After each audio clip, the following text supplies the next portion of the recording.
Astaghfirullah. Assalamualaikum warahmatullahi wabarakatuh.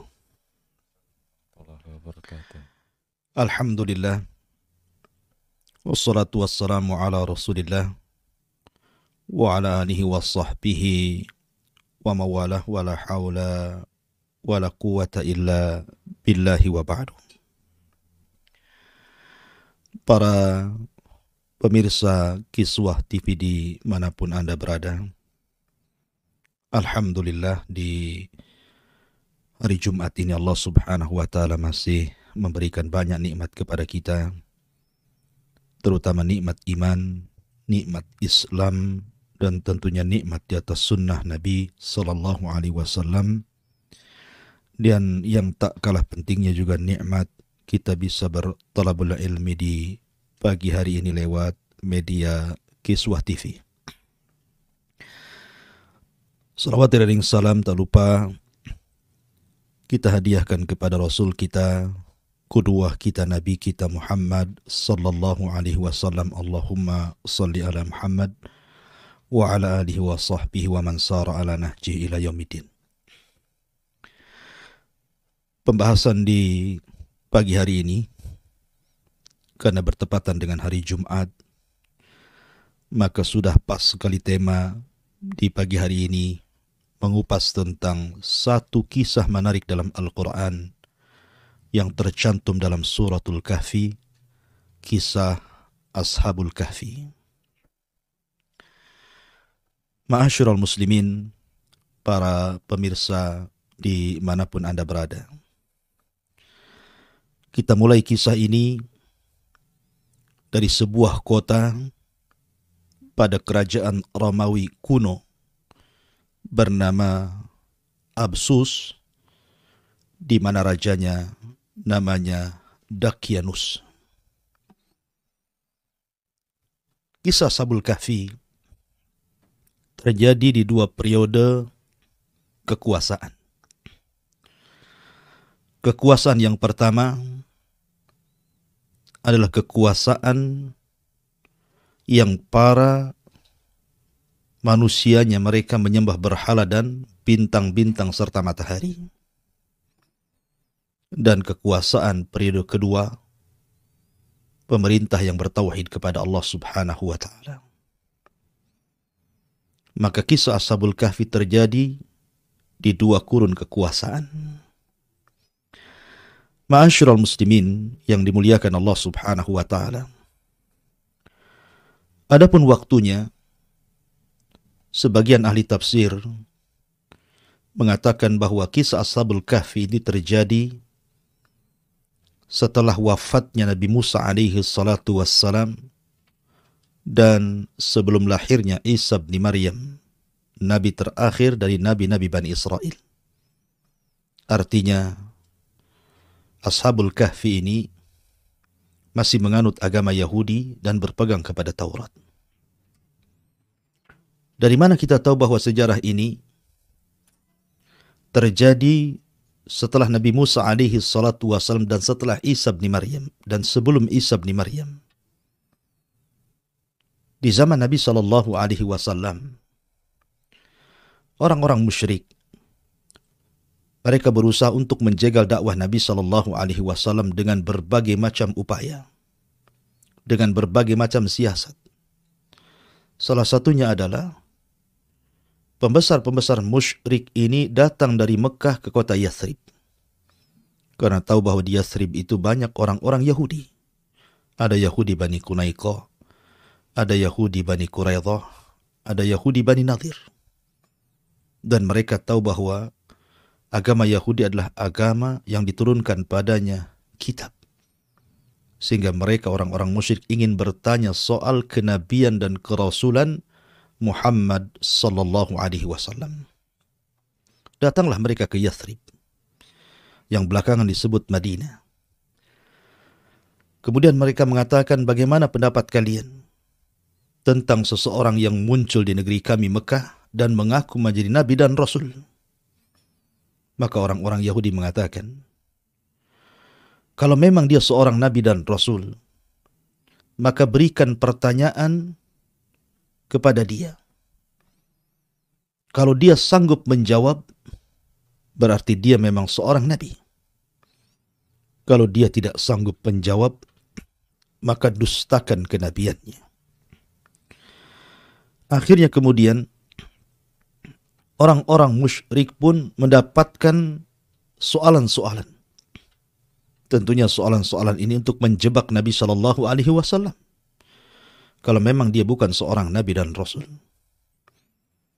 Di antara soalan yang kemudian diajarkan orang-orang Yahudi kepada orang-orang musyrik itu, katakan kepadanya, ya Muhammad, akhbirna an fityatin dhahabu fid dahril awal qad kanat lahum qissatun ajaba. Tanyakan kepada dia tentang beberapa anak muda pada permulaan, pada zaman permulaan yang mereka pergi kemudian berkumpul di sebuah gua, di mana mereka memiliki kisah yang sangat menakjubkan. Habarkan kepada kami, siapakah anak-anak muda itu? Kemudian yang kedua, wa an rajulin kana tawafan qad balagha masyariqal ardi wa magharibiha. Kemudian tanyakan pula tentang seorang raja yang berkeliling dunia sampai ujung barat dan timur. Siapakah dia? Bagaimana kabarnya? Kemudian yang ketiga tentang roh. Katakan kepada dia seperti itu. Maka orang-orang musyrik pun mendapatkan maklumat dari orang-orang Yahudi, berangkatlah kembali mereka ke Mekah. Kemudian mereka mendatangi Nabi Shallallahu Alaihi Wasallam dan mengatakan sebagaimana yang diajarkan soalan-soalan itu oleh orang Yahudi untuk ditanyakan kepada Nabi Shallallahu Alaihi Wasallam dalam rangka membenarkan kenabian dan kerasulannya atau mendustakan kenabian dan kerasulannya. Maka mereka pun mulai menanyakan 3 soalan ini dan mereka berjanji kalau seandainya Rasul Shallallahu Alaihi Wasallam bisa menjawab, maka mereka akan beriman. Tapi kalau tidak bisa menjawab, maka mereka akan mendustakan kenabian dan kerasulannya. Setelah kemudian datang dan bertanya 3 soalan itu, Nabi Shallallahu Alaihi Wasallam akhirnya mengatakan, ukhbirukum bima sa'altum anhu ghadan. Kata Nabi SAW, baik, saya akan habarkan kepada kalian apa yang kalian tanyakan kepadaku, tapi jawabannya besok. Subhanallah. Allah takdirkan Rasul SAW lupa mengucapkan insya Allah. Setelah itu kemudian mereka berpaling. Maka Nabi SAW tidak mungkin menjawab sembarangan. Menjawab dengan akalnya, dengan pemikirannya. Bagaimanapun dia seorang Nabi dan Rasul harus menunggu wahyu. Wa ma yantiqu 'anil hawa in huwa illa wahyun yuha. Dia tidak pernah bicara dengan akalnya, dengan hawa nafsunya, karena dia hanya bicara dengan wahyu yang diwahyukan kepadanya. Walau taqawwala 'alaina ba'dal aqawil la akhadna minhu bil yamin thumma laqata'na minhu al watin.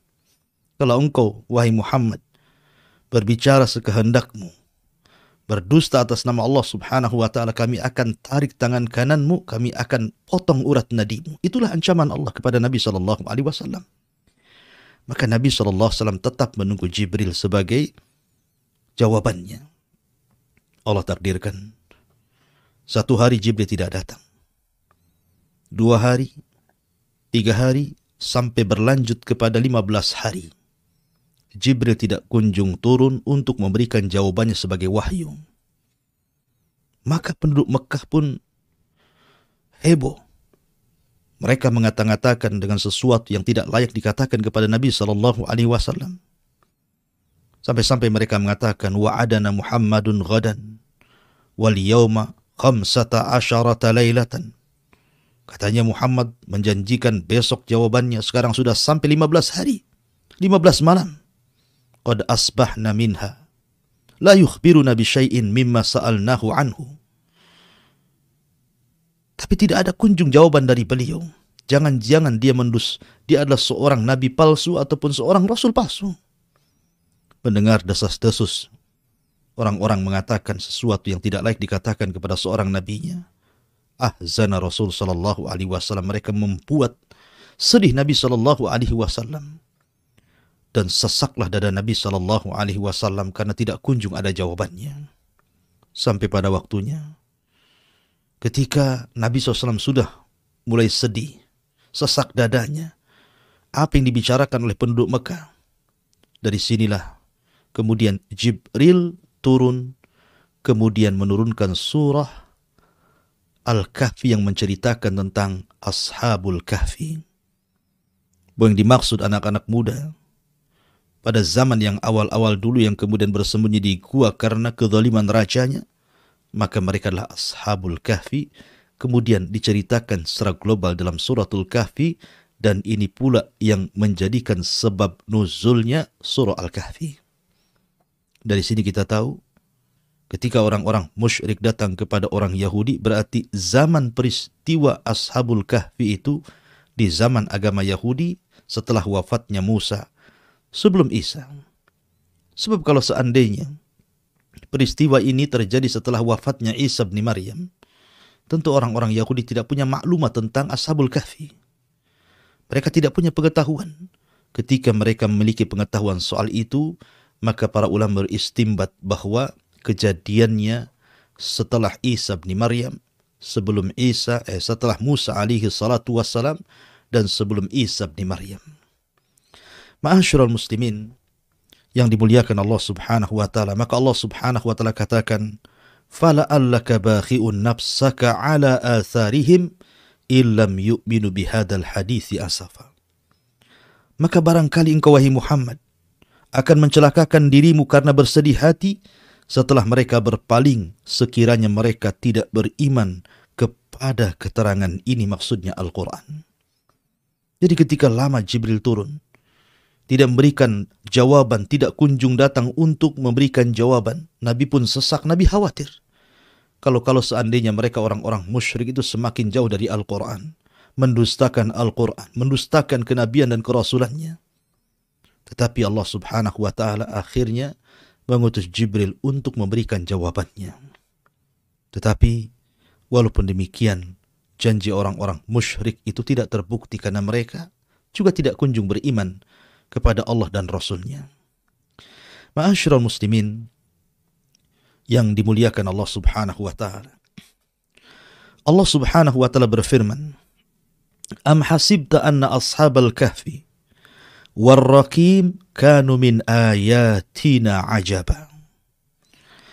Apakah engkau mengira bahwa orang-orang yang mendiami gua itu dan yang mempunyai raqim termasuk tanda-tanda kebesaran kami yang sangat menakjubkan? Subhanallah. Ketika Ashabul Kahfi sekali lagi berada di sebuah kota yang namanya Absus. Sebagian ahli tafsir mengatakan namanya lain, tapi itu yang masyhur dengan rajanya Dakianus ketika itu. Raja Dakianus ini pada era pemerintahan Romawi kuno dulu adalah seorang penyembah berhala, dan sebagian kaumnya menyembah matahari. Raja yang sangat diktator, memaksakan rakyatnya untuk mengagungkan berhalanya, memaksakan rakyatnya untuk melakukan kesyirikan. Maka siapapun yang tidak tunduk patuh akan perintahnya maka akan ditangkap kemudian dibunuh. Maka masyarakatnya sangat fanatik dengan berhala. Suatu ketika kemudian raja ini membuat pesta perayaan besar untuk mengagungkan berhalanya, mengundang seluruh manusia dari pelosok daerah, datang dari mana-mana untuk hadir ke kota. Dan itu merupakan sebuah keharusan, undang-undang raja. Akhirnya datanglah manusia-manusia dari berbagai macam penjuru dan pelosok berkumpul di kota. Ma'asyiral muslimin yang dimuliakan Allah Azza wa Jalla, maka dimulailah perayaan menyembah berhala kala itu. Lah, dari peristiwa ini ada orang-orang yang kemudian tidak setuju dengan perayaan itu. Dan mereka adalah anak-anak muluk, abnaul muluk, anak-anak muda, putra-putra dari para pembesar-pembesar kerajaan. Mungkin kalau semacam sekarang anak gubernur, anak menteri, anak pejabat, ada yang masih hati mereka itu hanif, tidak suka dengan kesyirikan, mentauhidkan Allah subhanahu wa ta'ala, mengingkari perbuatan itu. Akan tapi karena mereka wajib hadir, kalau tidak, maka mereka akan ditangkap dan dipenjara, maka semua harus hadir. Tapi kemudian, tiba-tiba salah seorang di antara mereka menyingkir dari perayaan itu, kemudian duduk di bawah pohon. Kemudian selang berapa waktu, datang lagi anak muda, kemudian duduk di sebelahnya. Kemudian beberapa waktu datang lagi anak muda, kemudian duduk di sebelahnya. Kemudian datang lagi, duduk di sebelahnya. Sampai jumlah mereka 7 anak muda. Mereka tidak mau ikut perayaan. Mereka duduk di bawah pohon itu. Tapi mereka pun tidak mau saling bertanya ada apa dan kenapa. Dikhawatirkan satu di antara mereka adalah jasus, mata-mata kerajaan. Kalau seandainya salah bicara saja, bisa saja dilaporkan, kemudian ditangkap dan dipenjara, bahkan mungkin dibunuh, nyawa melayang. Akhirnya mereka pun tidak berani untuk saling bertanya. Sampai akhirnya timbul penasaran satu dengan yang lainnya. Kemudian mereka pun mulai saling bertanya, kenapa? Ada apa? Kenapa pula mereka bisa berkumpul di bawah pohon itu? Setelah kemudian saling bertanya dan dijawab, rupanya mereka satu hati. Al-arwahu junudun mujannada. Ruh itu biasanya akan disatukan dengan seragamnya. Kalau mereka ahli tauhid, maka akan disatukan dengan tauhidnya. Kalau mereka ahli syirik, maka akan disatukan dengan kesyirikannya. Dan Allah subhanahu wa ta'ala menyatukan hati mereka karena kelembutannya. Lau anfaqta ma fil ardi jami'an ma allafta baina qulubihim walakinallaha allafa bainahum. Kalau seandainya kau infakkan semua kekayaan di dunia ini untuk melembutkan hati manusia, kau tidak akan bisa melembutkan hati mereka. Yang bisa melembutkan hanyalah hati Allah. Allah lah yang melembutkan hati manusia, sehingga karena kesamaan fitrah mereka mentauhidkan Allah subhanahu wa ta'ala, Allah pertemukan mereka di bawah pohon ini, kemudian saling bertanya dan mencari solusinya. Ma'asyiral muslimin, para pemirsa yang dimuliakan Allah subhanahu wa ta'ala. Makanya Allah subhanahu wa ta'ala mengatakan, Am hasibta anna ashabal kahfi warraqim kanu min ayatina ajaba. Idh awal fityatu ilal kahfi faqalu Rabbana atina min ladunka rahmatan wa hayyi' lana min amrina rashada. Fadarabna ala adhanihim fil kahfi sinina adada thumma ba'athnahum lina'lama ayyul hizbaini ahsa lima labithu amada. Allah subhanahu wa ta'ala berfirman, apakah engkau mengira bahwa orang-orang yang mendiami gua itu dan yang mempunyai rakim itu termasuk tanda-tanda kebesaran kami yang menakjubkan? Ingatlah, ketika pemuda-pemuda itu berlindung ke dalam gua, lalu mereka berdoa, Ya Allah Tuhan kami, berikanlah rahmat kepada kami dari sisimu, dan sempurnakanlah petunjuk yang lurus bagi kami dalam urusan kami. Maka kami tiup telinga mereka di dalam gua itu selama beberapa tahun. Ma'asyiral muslimin yang dimuliakan Allah subhanahu wa ta'ala, ketika anak-anak muda ini berkumpul di bawah pohon, kemudian akhirnya ketahuan bahwa mereka tidak ikut ihtifal, perayaan kerajaan. Akhirnya mereka pun ditangkap. Kemudian ditanya, apa gerangan Anda tidak mengikuti perayaan raja kami, menyembah berhala-berhala kami? Subhanallah, Allah berikan keberanian kepada anak-anak muda, dan ini perlu dicontohkan. Ashabul kahfi bukan nabi, mereka bukan para nabi, mereka bukan para rasul, tapi Allah subhanahu wa ta'ala berikan kepada mereka ujian seperti yang diberikan para nabi dan rasul. Keteguhan mereka luar biasa. Maka ini pelajaran bagi anak-anak muda di zaman sekarang. Sab'atun yudhilluhumullahu fi dhillihi yawma la dhilla illa dhilluh. Ada 7 golongan yang akan mendapatkan naungan di hari yang tidak ada naungan kecuali naungan Allah subhanahu wa ta'ala. Syabun nasha'a fi ibadatillah. Anak muda yang tumbuh di atas ibadah dan ketaatan kepada Allah subhanahu wa ta'ala. Seperti Ashabul Kahfi, mereka disebut fityah. Ashabul Kahfi. Ketika kemudian dipanggil oleh raja, kemudian ditanya alasannya, maka mereka mengatakan, Rabbuna Rabbus samawati wal ar. Lan nad'u min dunihi ilahan laqad kulna idan syatata. Haula qaumuna taqadu min dunihi alihatan laula ya'tuna alaihim bisultanin bayyin faman adlamu mimman iftara 'ala Allahi kadhiba.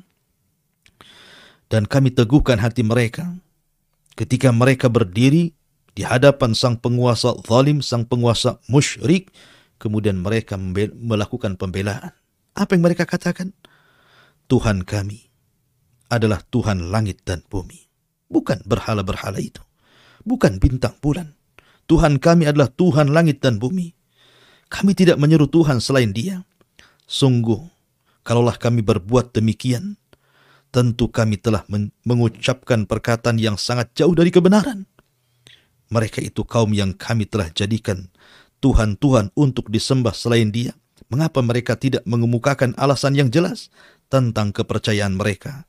Maka siapakah yang lebih zalim daripada orang yang mengada-adakan kebohongan terhadap Allah? Subhanallah, keberanian anak muda ini mendakwahkan dakwah tauhid di depan penguasa zalim, penguasa musyrik, penguasa kafir.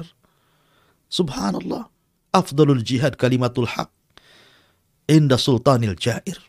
Seafdal-afdalnya jihad, kata Rasul, adalah mengucapkan kalimat yang benar di hadapan penguasa yang zalim. Karena raja ini diktator. Raja ini diktator. Dakyanus ketika itu raja yang diktator, memaksakan orang untuk menyembah berhala. Tapi anak muda ini tetap saja mengatakan kulil haq walau kana murra. Katakan kebenaran itu pahit rasanya karena tahu konsekuensinya. Kalau mereka menentang raja, mereka sudah tahu. Tapi subhanallah, Allah takdirkan raja ini tidak langsung membunuh anak-anak muda yang menyelisih agama rajanya ini. Tidak mau menyembah berhala, tidak mau menyembah bintang dan matahari, dan tetap mentauhidkan Allah subhanahu wa ta'ala. Tapi diberikan satu kesempatan, 3 hari untuk berfikir. Kalau mereka selama 3 hari mau merubah keyakinan mereka dari tauhid menuju syirik, dari ketaatan kepada Allah akhirnya taat kepada berhala, maka mereka akan diberikan jabatan tinggi, diberikan kedudukan. Tapi apa yang terjadi? 3 hari itu digunakan untuk lari, digunakan untuk kabur, menghindari ancaman raja. Karena mereka tahu konsekuensinya, mereka akan dibunuh. Akhirnya mereka pun lari sejauh mungkin dari kerajaan itu. Mereka lari ke gunung dan bukit, dan Allah subhanahu wa ta'ala takdirkan mereka menemukan sebuah gua. Dari sinilah kisah Ashabul Kahfi dimulai. Mereka masuk ke dalam gua. Makanya Allah subhanahu wa ta'ala mengatakan di sini. Allah mengatakan, فَضَرَبْنَا عَلَى آذَانِهِمْ فِي الْكَهْفِ سِنِينَ عَدَدًا. Maka kami tutup telinga mereka dalam gua itu selama beberapa tahun. Allah tidurkan di situ. Ma'asyiral muslimin, para pendengar yang dimuliakan Allah subhanahu wa ta'ala, Al-Kahfi berbeda dengan Al-Ghar. Kalau Nabi SAW ketika tahannud, menyendiri sebelum diangkatnya menjadi Nabi dan Rasul selama 3 tahun, di usia 37 sampai di usia 40 tahun diangkat menjadi Nabi dan Rasul, kemudian masuk ke dalam gua, maka gua yang dipakai Nabi SAW bukan Al-Kahfi, tetapi Al-Ghar. Maka disebut Ghira Hira, gua Hira. Karena memang tidak dalam, hanya lubang kecil. Beda dengan Al-Kahfi, ini lubang besar. Besar, dalam, maka disebut Al-Kahfi. Jadi gua yang besar, gua yang dalam itu disebut Al-Kahfi. Tapi kalau kecil, lubang kecil, tidak terlalu dalam, tidak terlalu besar, maka bahasa Arab disebut Al-Ghar. Sehingga Ashabul Kahfi ini masuk ke dalam gua itu dan bisa bersembunyi. Maka ketika tahu bahwa anak-anak muda ini pergi, kabur dari kerajaan, subhanallah, lihat pengorbanan mereka. Mereka abnaul muluk, anak-anak raja. Artinya mereka bukan orang biasa. Ketika mereka lari dari kerajaan, otomatis mereka meninggalkan kekayaan mereka, meninggalkan pangkat dan jabatan mereka, meninggalkan nikmat duniawi mereka. Tetapi mereka berkorban seperti itu karena li'la'i kalimatillah. Mereka berusaha untuk meninggikan kalimat Allah, tauhid. Sebagaimana di zaman Nabi SAW, para sahabat harus hijrah dari Mekah ke Madinah, meninggalkan semua kekayaannya, berkorban untuk Islam dan untuk tauhid. Maka itulah yang dilakukan Ashabul Kahfi. Mereka rela lari kepada Allah dan meninggalkan dunia. Pengorbanan yang luar biasa.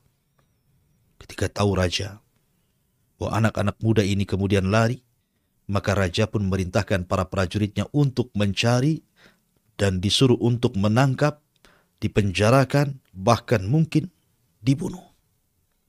Maka prajurit pun menyebar ke sana kemari. Tapi Allah Subhanahu wa Ta'ala takdirkan tidak ketemu. Sampai ada beberapa prajurit yang hampir menemukan gua itu, tetapi mereka tidak masuk ke dalam gua itu karena Allah Subhanahu wa Ta'ala berikan rasa takut. Takut yang luar biasa orang masuk gua itu. Sehingga ketika akan masuk akhirnya takut. Ketika akan masuk mereka ketakutan. Akhirnya mereka berinisiatif untuk menutup gua itu. Dan mereka mengatakan kalau memang betul anak-anak muda bersembunyi dalam gua itu, kita tutup saja gua itu biar mereka mati di dalam dan tidak bisa keluar. Ma'asyiral muslimin, para pendengar yang dimuliakan Allah Subhanahu wa Ta'ala. Akhirnya kemudian anak-anak muda ini setelah berada dalam gua, mereka tidak bisa keluar karena masalahnya pintunya ditutup. Allah Subhanahu wa Ta'ala berfirman, "Wa idh tazaltumuhu wa ma ya'budun illallah fa'wi ilal kahfi yanshur lakum rabbukum min rahmatihi wa yuhayyi lakum min amrikum mirfaqa." Allah Subhanahu wa Ta'ala berfirman, dan apabila kamu meninggalkan mereka dan apa yang mereka sembah selain daripada Allah, maka carilah tempat berlindung ke dalam gua. Allah bimbing kemana harus lari mereka. Carilah gua, kata Allah. Maka carilah tempat berlindung ke dalam gua itu. Niscaya Tuhanmu akan melimpahkan sebagian rahmatnya kepadamu dan menyediakan segala sesuatu yang berguna bagimu di dalam urusanmu. Ma'asyiral muslimin yang dimuliakan Allah Azza wa Jalla. Tetapi Allah Subhanahu wa Ta'ala melindungi mereka. Karena ini terjadi karena kehendak Allah juga. Allah Subhanahu wa Ta'ala ingin membuktikan bahwa ashabut tauhid, para penyeru tauhid, mereka akan menang dan akan bisa mengalahkan kebatilan. Maka Allah Subhanahu wa Ta'ala jadikan kisah Ashabul Kahfi ini akan menjadi sebuah kisah yang akan merubah dunia kala itu. Dan akan diceritakan bagaimana pengorbanan mereka, bagaimana jihad mereka melawan kebatilan. Ma'asyiral muslimin yang dimuliakan Allah Azza wa Jalla. Makanya sebagai bukti Allah Subhanahu wa Ta'ala kirimkan Raqim. Yang tadi saya katakan di awal, Raqim itu artinya, ada yang mengatakan itu nama lembahnya, ada yang mengatakan Raqim itu nama kotanya, ada yang mengatakan Raqim itu nama anjingnya, ada yang mengatakan Raqim itu nama guanya. Tapi yang rajih wallahu alam, Raqim itu artinya papan yang terbuat dari emas yang Allah kirimkan, kemudian terpampang di pintu gua, kemudian di situ terpampang nama 7 orang yang terdapat dalam gua itu. Itulah Raqim yang Allah Subhanahu wa Ta'ala firmankan tadi di awal. Am hasibta anna ashabal kahfi war Raqim kanu min ayatina ajaba. Apakah engkau mengira bahwa orang-orang yang mendiami gua itu dan yang mempunyai Raqim termasuk tanda-tanda kebesaran kami yang menakjubkan? Raqim itu terpampang di pintu gua. Ma'asyiral muslimin, para pendengar yang dimuliakan Allah Azza wa Jalla. Maka Allah Subhanahu wa Ta'ala tidurkan mereka dalam gua itu. Dan pintu gua itu tidak semua tertutup, tapi ada cahaya matahari yang masuk. Dan itu bentuk perlindungan Allah Subhanahu wa Ta'ala. Karena Allah yang berkehendak. Apa kata Allah? Wa tara syamsa idza tala'at tazawuru an kahfihim dzatal yamin wa idza gharabat taqriduhum dzatal shimal wa hum fi fajwatin minhu dzalika min ayatillah man yahdihillahu fahuwal muhtad wa man yudlil falan tajida lahu waliyyan mursyida. Perlindungan yang pertama, Allah Subhanahu wa taala berfirman, dan engkau akan melihat matahari ketika terbit condong dari gua mereka ke sebelah kanan. Dan apabila matahari itu terbenam, menjauhi mereka ke sebelah kiri, sedangkan mereka berada dalam tempat yang luas dalam gua itu, itulah sebagian dari tanda-tanda kebesaran Allah. Barang siapa diberikan petunjuk Allah, maka dia akan mendapatkan petunjuk. Dan barang siapa yang disesatkan Allah, maka engkau tidak akan mendapatkan seorang penolong yang dapat memberikan petunjuk kepadanya. Subhanallah. Allah Subhanahu wa taala masukkan matahari di waktu terbit dan di waktu tenggelam. Untuk apa? Supaya jangan ada hewan-hewan yang sangat membahayakan masuk ke dalam gua itu. Anda bisa bayangkan kalau gua itu gelap terus. Tidak ada cahaya yang masuk, apa yang terjadi? Boleh jadi ular masuk, kalajengking masuk, hewan-hewan yang akan menyakitkan masuk. Karena mereka suka digelap-gelap. Tapi ketika kemudian cahaya matahari masuk, kemudian cahaya matahari saat terbenam juga masuk, maka minimalnya tidak ada hewan yang akan menyakiti orang-orang yang ditidurkan Allah Subhanahu wa taala itu. Dan ini bentuk perlindungan. Lalu kenapa Allah Subhanahu wa taala hanya menyebutkan saat terbit dan saat tenggelam dan tidak menyebutkan di tengah hari? Karena memang cahaya matahari di siang hari itu tidak menyehatkan.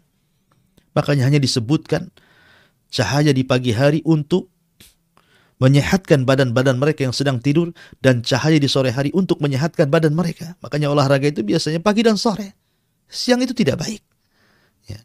Makanya hanya dua cahaya matahari yang disebutkan dalam ayat ini. Kemudian perlindungan yang kedua, Allah mengatakan watahsabuhum aiqadan wa hum ruqud wa nuqallibuhum dhatal yamin wa dhatal shimal wa kalbuhum basitun dira'aihi bil wasid law ittala'ta 'alaihim lawallaita minhum firaran wa lamuli'ta minhum ru'ba. Allah Subhanahu wa taala mengatakan, dan engkau mengira mereka itu tidak tidur, padahal mereka tidur. Dan kami bolak-balikan mereka ke kanan, dan kami bolak-balikan mereka ke kiri, sedang anjing mereka membentangkan kedua lengannya di depan pintu gua. Dan jika kamu menyaksikan mereka, tentu kamu akan berpaling melarikan diri dari mereka, dan pasti kamu akan dipenuhi rasa takut terhadap mereka. Subhanallah. Perlindungan yang kedua, Allah Subhanahu wa taala tidak membiarkan Ashabul Kahfi yang tertidur itu berdiam diri badannya. Karena mereka ditidurkan bukan sehari dua hari. Mereka ditidurkan 300 tahun ditambah 9 tahun. 309 tahun mereka ditidurkan. Artinya 3 abad lebih mereka ditidurkan. Jadi jasad mereka tidak dibiarkan tertidur tanpa bergerak. Sebab kalau seandainya kemudian mereka tanpa bergerak tidur terus, tentu akan mengalami hal-hal yang tidak diinginkan dari kesehatannya. Tapi kemudian ketika dibolak-balikan ke kanan, ke kiri, ke kanan, ke kiri saat tidur, maka jasad mereka terpelihara. Dan mereka tidak mengalami pembusukan atau apapun namanya. Itulah pemeliharaan yang kedua yang Allah Subhanahu wa taala berikan kepada Ashabul Kahfi. Kemudian yang ketiga, Allah berikan perlindungan di mana setiap orang yang menemukan gua itu tidak berani masuk. Allah buat rasa takut yang luar biasa. Karena gua itu menakutkan.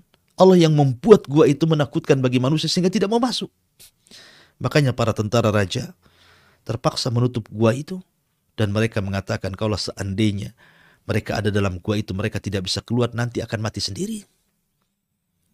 Yang lebih menakjubkan lagi, lihat di sini Allah Subhanahu wa taala menceritakan soal anjing. Allah Subhanahu wa taala menceritakan soal anjing, di mana Allah Subhanahu wa taala mengatakan wa kalbuhum basitun dira'aihi bil wasid. Dan anjing itu dia duduk di depan gua tanpa bergerak, seolah-olah menjaga gua itu. Dan lihat bagaimana Allah Subhanahu wa taala muliakan seekor anjing di sini. Kenapa? Bukankah anjing itu dalam Islam najis? Orang yang memeliharanya tidak akan masuk malaikat rahmat. Orang yang memeliharanya setiap hari pahalanya 2 kirot dikurangi. 2 kirot itu, 1 kirot itu sebesar gunung Uhud. Berarti setiap hari orang yang melihara anjing itu 2 gunung Uhud pahalanya dikurangi. Dan dia binatang najis. Kalau seandainya kena jilatannya saja, dalam Islam disuruh dicuci 7 kali plus dengan tanah. Tetapi kenapa kemudian anjingnya Ashabul Kahfi ini sangat dimuliakan? Sehingga setiap Jumat kita baca ayat ini. Dan selalu menyebut kata anjing di sini. Wa kalbuhum basitun dira'aihi bil wasid. Dan anjingnya senantiasa duduk dengan tangannya di depan gua. Itu kita sering baca setiap Jumat. Karena bagaimanapun surah Al-Kahfi ini disunnahkan untuk dibaca setiap Jumat. Kenapa anjing ini kemudian selalu tersebut-sebut dalam surah Al-Kahfi dan memiliki kemuliaan? Tidak lain dan bukan kata para ulama, anjingnya Ashabul Kahfi memiliki kemuliaan karena dia berteman dengan orang-orang yang akhyar, orang-orang yang baik. Maka kalau anjing berteman dengan orang-orang yang baik, orang-orang yang saleh, anak-anak muda yang taat, anjing itu menjadi mulia. Bagaimana mungkin manusia tidak lebih mulia dibandingkan anjing? Tentu manusia lebih mulia lagi. Makanya dalam Islam, kenapa kemudian Nabi SAW berbicara soal pentingnya mencari pertemanan yang baik? Kata Nabi SAW, Al-mar'u ala dini khalili. Manusia itu tergantung agama kawannya. Maka lihat siapa kawannya. Bahkan Nabi SAW juga menceritakan tentang sukul jannah, pasar sorga, di mana orang-orang saleh akan menolong kawan-kawannya yang tidak saleh yang masuk neraka sehingga meminta untuk dikeluarkan dari neraka. Dari sini Hasan Al-Basri mengatakan, istaghfiru min sahibikumus saleh fa innahu yanfa'ukum yaumal qiyamah. Perbanyak teman-teman yang baik karena itu bermanfaat sampai kiamat. Kalau anjing saja mulia karena berkawan dengan orang baik, bagaimana mungkin manusia tidak lebih mulia dibandingkan anjing? Oleh karena itulah maka carilah lingkungan yang baik, teman yang baik. Karena itu bisa mengangkat derajat kita bukan hanya di dunia, sampai kelak di akhirat. Ma'asyiral muslimin yang dimuliakan Allah Subhanahu wa taala.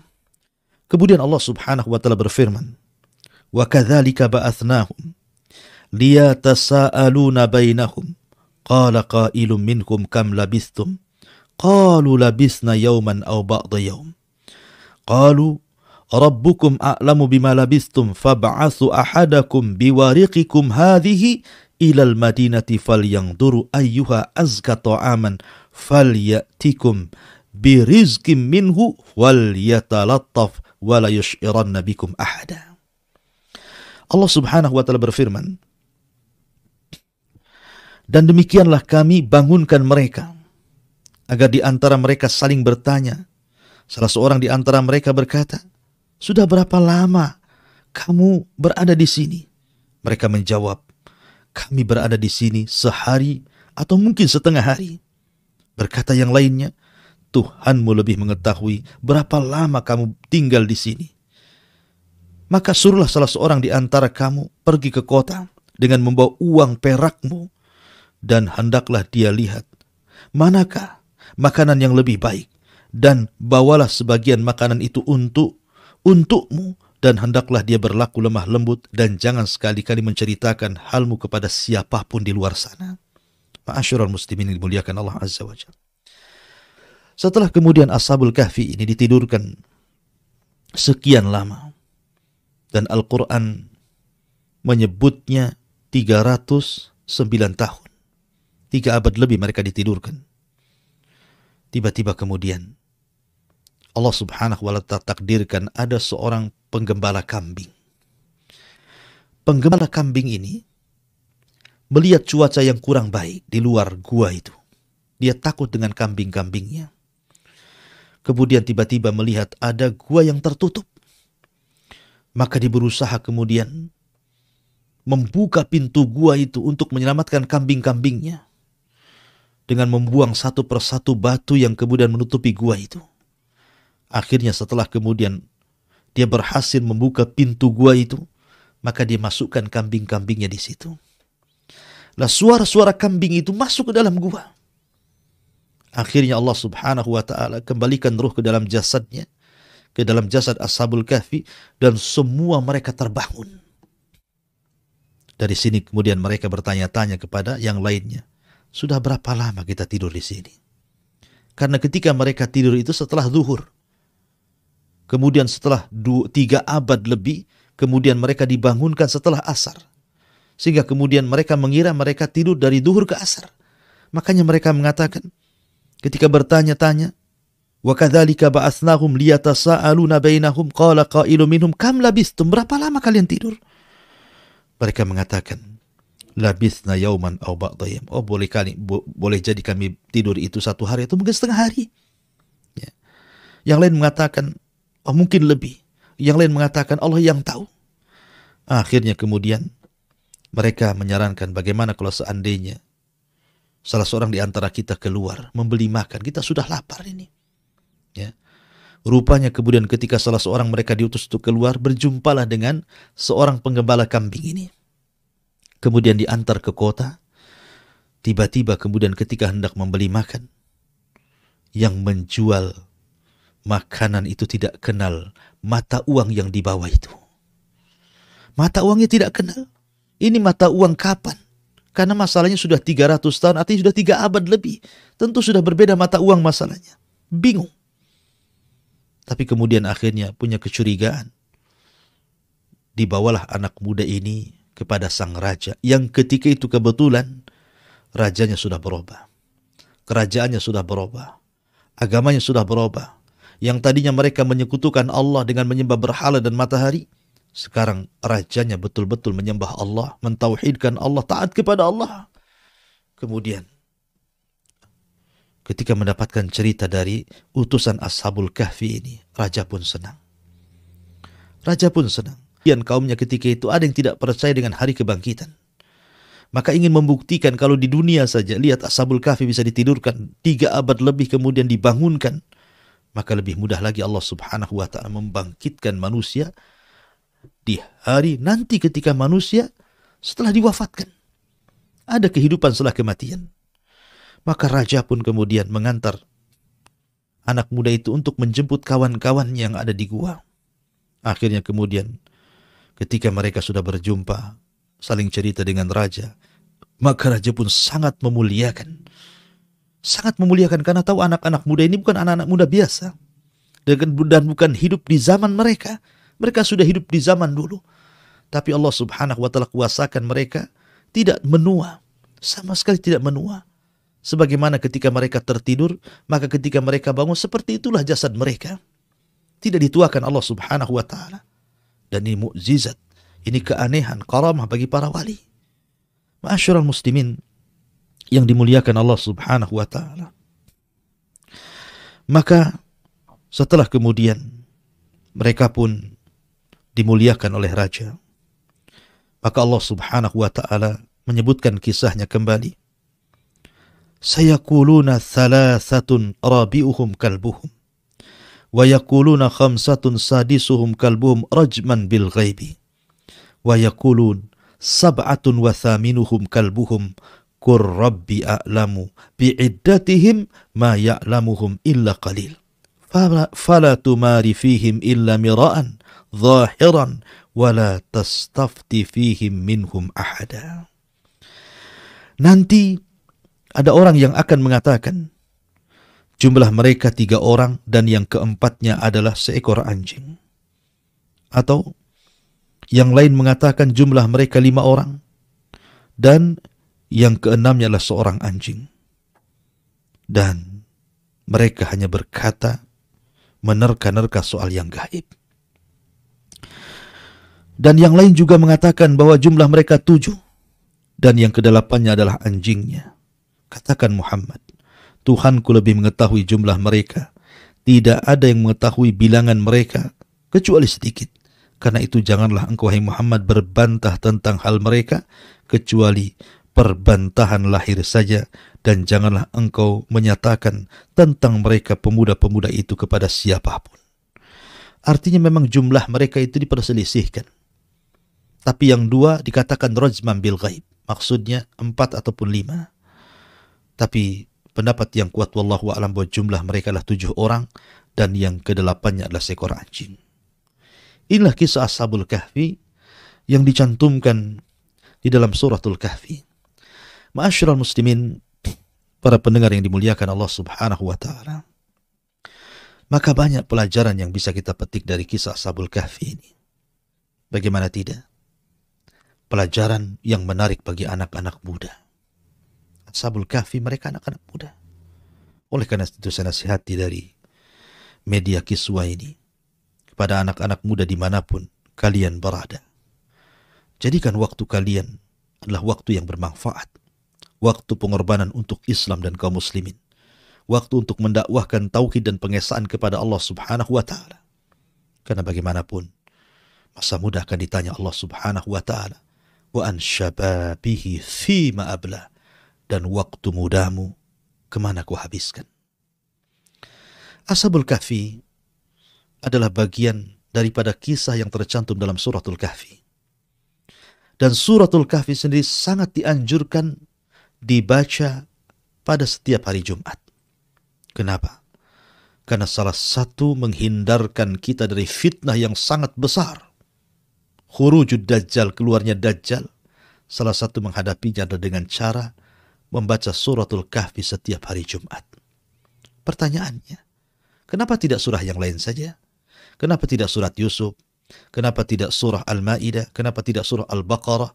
Atau surah-surat yang lainnya? Kenapa pula surah Al-Kahfi yang dianjurkan dibaca setiap hari Jumat untuk menghindari dari fitnah Dajjal? Kata para ulama, karena Dajjal itu akan keluar membawa 4 fitnah yang sangat besar. Pertama, fitnatul mal. Dajjal akan bawa fitnah harta. Apabila Dajjal katakan kepada bumi, keluarlah pembendaharaan kalian, maka akan keluar emasnya, peraknya, jamrudnya, macam-macam untuk memfitnah manusia. Dan harta adalah fitnah. Innama amwalukum wa auladukum fitnah. Harta adalah fitnah. Kemudian yang kedua, fitnatul ilmi. Fitnah ilmu. Karena nanti yang akan menghadapi Dajjal ada anak muda yang berani memiliki ilmu melawan Dajjal sampai dibelah jadi 2. Tapi akhirnya kemudian dia tidak bisa dibunuh Dajjal, akhirnya dilempar ke dalam api. Kemudian yang ketiga, fitnatus sultah. Fitnah kekuasaan, karena Dajjal akan keliling dunia selama 40 hari. Yang satu hari sama dengan setahun, satu hari sama dengan sebulan, satu hari sama dengan sepekan, dan hari keempat sampai ke-40 hari seperti hari-hari biasa. Maknanya Dajjal akan sampai di kutub-kutub. Yang satu harinya sama dengan setahun, satu harinya sama dengan sebulan, dan satu harinya sama dengan seminggu. Tapi Dajjal lebih lama berkeliling di hari-harinya normal seperti kita. Kemudian yang ketiga, yang terakhir, fitnah agama. Karena Dajjal itu sebenarnya tidak akan membunuh orang yang murtad dari Islam. Dajjal tidak akan membunuh orang yang murtad. Tapi kalau dia tidak mau murtad, mempertahankan agamanya, maka Dajjal akan membunuhnya. Karena Dajjal itu tidak seperti Ya'juj dan Ma'juj yang kerjaannya hanya merusak bumi. Dajjal itu hanya memfitnah saja. Memfitnah agama seseorang untuk kufur. Maka Nabi SAW mengatakan, jangan berangan-angan untuk berjumpa dengan Dajjal. Kalau seandainya kau berjumpa dengan Dajjal, maka pejamkan mata kalian, karena rahmatnya Nabi kepada kita. Dan kita tahu bahwa 4 fitnah ini dicantumkan dalam surah Al-Kahfi. Pertama, fitnah harta. Dalam surah Al-Kahfi ada kisah Ashabul Jannatain, kisah pemilik 2 kebun, terfitnah dengan harta. Kemudian dalam surah Al-Kahfi ada fitnatud din, fitnah agama, seperti kisah Ashabul Kahfi. Agama mereka difitnah, betul-betul difitnah. Kemudian dalam surah Al-Kahfi ada kisah Dzulqarnain. Maksudnya fitnah kekuasaan. Karena Dzulqarnain itu satu di antara 4 raja yang menguasai dunia, 2 mukmin, 2 kafir. Di mana yang kafir Namrud dan Bukhtun Nasr, dan yang mukmin Dzulqarnain dan juga Sulaiman alaihi salatu wassalam. Kemudian di sana ada fitnah ilmu. Fitnah ilmu dalam surah Al-Kahfi ketika Allah menceritakan tentang Nabi Musa dengan Khidir. Musa ketika ditanya, apakah ada orang yang lebih alim dibandingkan Anda wahai Musa? Kata Musa, tidak ada. Musa lupa mengucapkan insya Allah. Harusnya Musa mengatakan insya Allah tidak ada. Akhirnya kemudian karena dia lupa mengucapkan insya Allah, maka manusiawi nampak kesombongannya. Akhirnya kemudian Allah Subhanahu wa ta'ala memfitnah Nabi Musa untuk mencari Khidir dan belajar kepadanya. Jadi ada fitnah harta, ada fitnah kekuasaan, ada fitnah harta dalam kisah Ashabul Jannatain, fitnah kekuasaan dalam kisah Dzulqarnain, fitnah ilmu dalam kisah Musa dan Khidir, dan fitnah agama dalam kisah yang baru kita kisahkan Ashabul Kahfi. Maka lengkap 4 fitnah Dajjal diceritakan 4 fitnahnya dalam surah Al-Kahfi. Dari sini kenapa kita disuruh untuk membaca suratul Kahfi setiap hari Jumat. Wallahu a'lam, mudah-mudahan kisah ini bermanfaat dan menjadi ibrah bagi kita. Bagaimanapun al-ibratu bi umumil lafdi la bi khususis sabab. Ibrah itu bukan kepada siapa kisah ini terjadi, tetapi ibrah itu umumnya lafaz Al-Quran untuk kita ambil pelajaran dan kita amalkan. Wallahu a'lam. Kembalikan ke moderator, barangkali ada yang bertanya. Falyatafaddal mashkura. Jazakumullah khairan Ustaz atas penyampaian materi di pagi hari ini. Dan kita masuk pada sesi tanya jawab. Kita bacakan pertanyaan yang telah masuk dalam WhatsApp Kiswah TV. Assalamualaikum warahmatullahi wabarakatuh Ustaz. Waalaikumsalam warahmatullahi. Ingin bertanya, siapakah nama-nama 7 pemuda yang tercantum di dalam kisah Ashabul Kahfi tersebut Ustaz? Apakah di dalam Al-Quranul Karim dijelaskan mengenai nama-nama pemuda tersebut? Dari Saudara Ridho di Banjarmasin. Barakallahu fiik. Baik, waalaikumsalam warahmatullahi wabarakatuh. Wa fiik wa barakallah. Jadi Al-Quran tidak menyebutkan sebenarnya. Al-Quran tidak menyebutkan bukan hanya nama-nama dari 7 orang Ashabul Kahfi itu saja, tapi tidak menyebutkan tempatnya dan juga waktunya. Dan kalau memang penyebutan tempat, waktu, dan nama itu adalah penting dalam Al-Quran, pasti Allah akan sebutkan.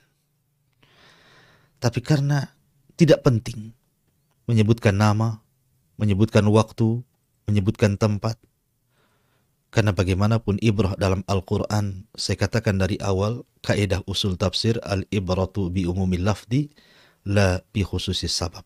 Bahwa ibrah itu karena umumnya lafad, bukan kepada siapa kisah ini terjadi, siapa nama-namanya, di mana tempatnya.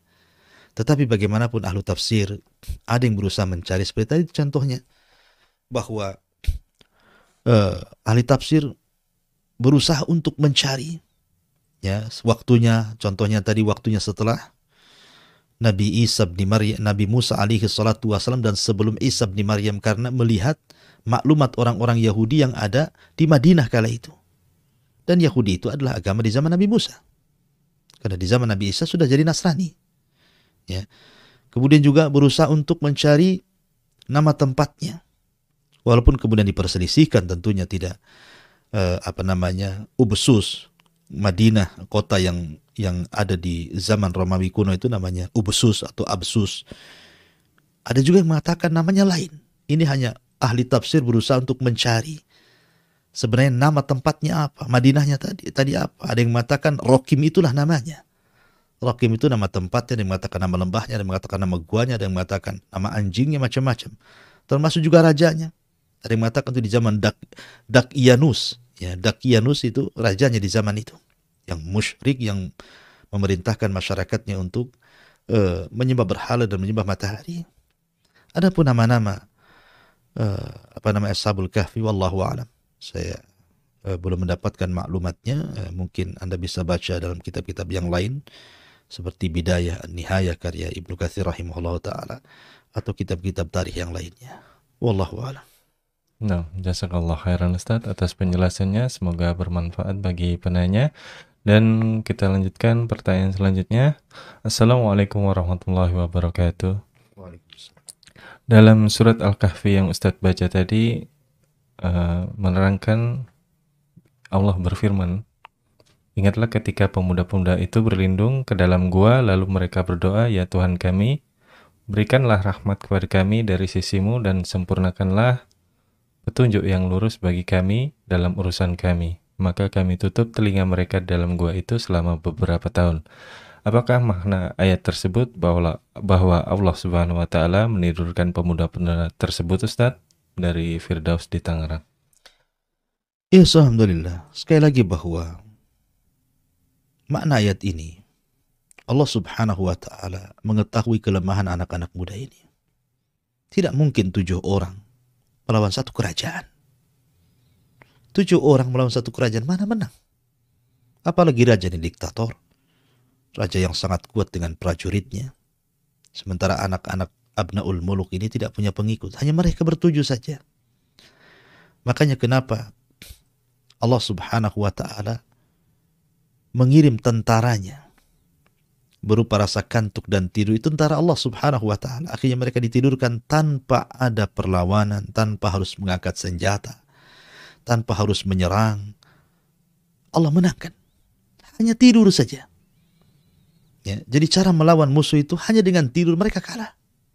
Ketika mereka bangun, rupanya raja yang zalim itu, Dakianus itu, sudah tidak ada lagi zamannya. Karena mereka ditidurkan 3 abad lebih. Sudah berbeda negara, berbeda generasi sudah. Berbeda raja, berbeda masyarakat. Nah, bagaimanapun kemudian Allah Subhanahu wa ta'ala dengan caranya menghancurkan raja zalim itu. Dan itu tidak diketahui Ashabul Kahfi karena dia sedang tidur. Macam mana dia tahu? Ketika bangun sudah Allah menangkan saja. Dan itu kuasa Allah Subhanahu wa ta'ala. Makanya sering saya katakan, terkadang melawan musuh itu tidak harus dengan kekuatan. Melawan musuh itu tidak harus dengan membalas. Melawan musuh itu tidak harus kemudian dengan membalas ucapan ataupun perbuatan. Serahkan urusannya kepada Allah. Serahkan urusannya kepada Allah Subhanahu wa ta'ala. Allah yang lebih kuat. Melawan musuh yang lebih kuat daripada kita, kita katakan la haula wala quwata illa billah. Setiap daya dan upaya itu hanya milik Allah Subhanahu wa ta'ala. Maka Ashabul Kahfi juga demikian. Dia serahkan semua urusannya kepada Allah Subhanahu wa ta'ala. Dan Allah berikan rahmat kepada mereka. Bangun saja mereka sudah bisa mengalahkan musuh-musuhnya. Wallahu a'lam. Nah, jazakallah khairan Ustaz atas penjelasannya. Semoga dapat bermanfaat bagi penanya. Dan pertanyaan selanjutnya, Assalamualaikum warahmatullahi wabarakatuh Ustaz. Waalaikumsalam. Mau bertanya dari Adin di Ponorogo. Apakah menyendirinya Ashabul Kahfi dari lingkungan yang jahil bisa diterapkan pada zaman sekarang, Ustaz? Nah. Ya, alhamdulillah. Banyak pelajaran sebenarnya, karena juga tadi waktu juga. Di antara pelajaran berharga kenapa Ashabul Kahfi kemudian mereka uzlah. Uzlah itu artinya lari dari kerajaan kemudian menyendiri di gua. Syariat uzlah ini penting. Terkadang ada orang yang hidup di negeri kafir. Dia tidak bisa menjalankan syariat Allah Subhanahu wa ta'ala di situ. Yang ada penekanan. Maka dia harus uzlah dari negeri itu, pindah ke negeri Islam. Atau seseorang kemudian berada di lingkungan yang banyak kemungkarannya, banyak kemaksiatannya, sehingga Anda tidak bisa istiqomah untuk menjalankan agamanya. Uzlah, safar ke tempat yang lain. Berpindah tempat, cari lingkungan yang lebih baik. Karena Ashabul Kahfi, lihat, dia menjauhi fitnah.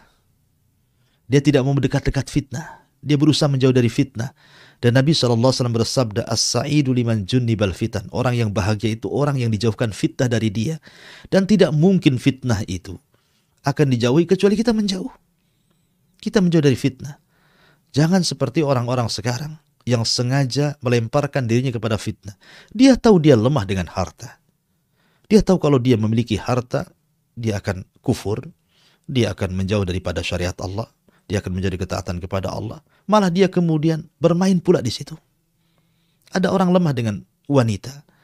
Dia tahu bahwa kalau dia dekat dengan wanita akan berzina. Dia pun menjatuhkan diri kepada fitnah itu. Ataupun orang lemah dengan jabatan. Dia tahu kalau masuk di situ dalam lingkungan jabatan tersebut pasti akan berubah. Akan sulit untuk menerapkan amanah. Yang ada mungkin kita akan terjerumus kepada hal-hal yang tidak diinginkan dari ketaatan kepada Allah dalam jabatan itu. Ada juga masih maksakan untuk menjadikan jabatan itu kendaraannya. Jadi kalau kita sudah bisa mengukur diri bahwa kita lemah dalam masalah ini, kalau kita masuk kita akan tersesat, maka jangan masuk di situ. Jangan tawarkan diri kita kepada fitnah, tapi jauhilah fitnah. Itulah yang dilakukan Ashabul Kahfi. Dia menjauh dari fitnah. Makanya dia uzlah ke dalam gua. dan Allah Subhanahu wa taala selamatkan akidah mereka. Wallahu a'lam. Jazakallah khairan Ustadz atas penjelasannya. Dan satu pertanyaan terakhir Ustadz. Assalamualaikum warahmatullahi wabarakatuh Ustadz. Waalaikumsalam. Apa sajakah keutamaan yang akan diberikan kepada orang yang membaca surat Al-Kahfi di hari Jumat selain terhindar dari fitnah Dajjal Ustadz? Dan apakah membacanya hanya dikhususkan untuk hari Jumat saja? Dari Ibu Endang di Pekanbaru. Ya, alhamdulillah. Surah Al-Kahfi adalah bagian daripada Al-Quran. Maka masuk pada keumuman sabda Nabi SAW, "Man qara'a harfa min kitabillah, falahul hasanatu wal hasanatu bi asyri amsalihha, la aqulu alif lam mim harfun, walakin alifun harfun, lamun harfun, min harfun," kata Rasul. Siapa yang membaca satu huruf dalam Al-Quran, termasuk Al-Kahfi, maka dia mendapatkan satu kebaikan yang dilipat gandakan 10 kali lipat kebaikan. Aku tidak katakan alif lam mim satu huruf, kata Rasul, tapi alif satu huruf mendapatkan 10 kebaikan, lam satu huruf mendapatkan 10 kebaikan, mim satu huruf mendapatkan 10 kebaikan, kata Rasul. Secara umum baca Al-Quran, termasuk surah Al-Kahfi, mendapatkan kebaikan.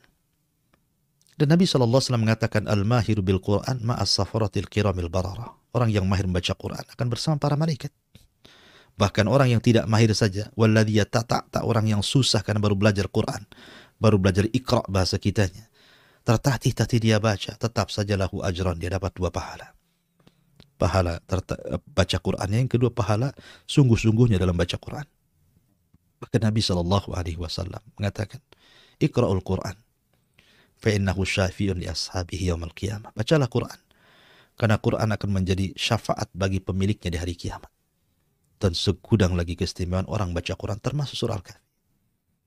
Adapun yang khusus, ya tadi, Nabi SAW mengatakan barang siapa yang membaca 10 awal, dalam riwayat 10 akhir, maka akan terhindar dari fitnah Dajjal. Maka Anda boleh membaca 10 awal, boleh juga membaca 10 akhir. Maka lebih baik lagi baca semuanya. Ya. Tapi kalau waktu yang sangat singkat, Anda tidak ada kesempatan untuk membaca semua surah, Anda bisa memilih, bisa di awal 10 ayat atau di akhir 10 ayat, maka itu sudah menghindarkan Anda dari fitnah Dajjal. Artinya itu keutamaan khusus. Ya, dan itu penting. Anda jangan remehkan tentang fitnah Dajjal. Fitnah Dajjal itu fitnah yang sangat berat. Rasul yang mengatakan kalau seandainya Dajjal hidup di zamanku sementara aku hidup, aku yang akan melawannya. Tapi seandainya aku sudah mati, Dajjal hidup. Kullu nafsin dha'iqatul maut. Setiap jiwa pasti mati. Tidak ada yang sanggup melawan Dajjal kecuali seorang nabi. Makanya Isa diturunkan di akhir zaman. Memang salah satu tugasnya adalah membunuh Dajjal. Itu masalahnya. Karena Imam Mahdi saja dengan tentara kuatnya yang Allah menangkan di perang Malhamatul Kubra melawan orang-orang kafir Nasrani yang jumlah mereka jauh lebih besar dibandingkan jumlah kaum muslimin. Tidak, mereka sanggup melawannya. Allah menangkan dalam perang Malhamatul Kubra, Armageddon itu. Tapi ketika melawan Dajjal, tidak sanggup. Sembunyi di bukit sampai mereka kelaparan. Sampai akhirnya diturunkan Isa bin Maryam kemudian membunuh Dajjal. Seandainya Isa tidak turun, tentu kaum muslimin akan habis kala itu. Karena tidak ada yang bisa membunuh Dajjal kecuali seorang nabi masalahnya. Dan Mahdi bukan nabi. Al-Mahdi bukan nabi. Dia pemimpin kaum muslimin yang membawa risalah kenabian, membawa minhajun nubuwah. Manhaj kenabian diterapkan betul-betul syariat Islam dan kaum muslimin. Oleh karena itulah maka pentingnya kita membaca suratul Kahfi, karena kemunculan Dajjal sendiri tidak diketahui. Disebutkan waktunya. Karena itu tanda-tanda dari tanda-tanda alamat kiamat besar. Wallahu a'lam bishawab.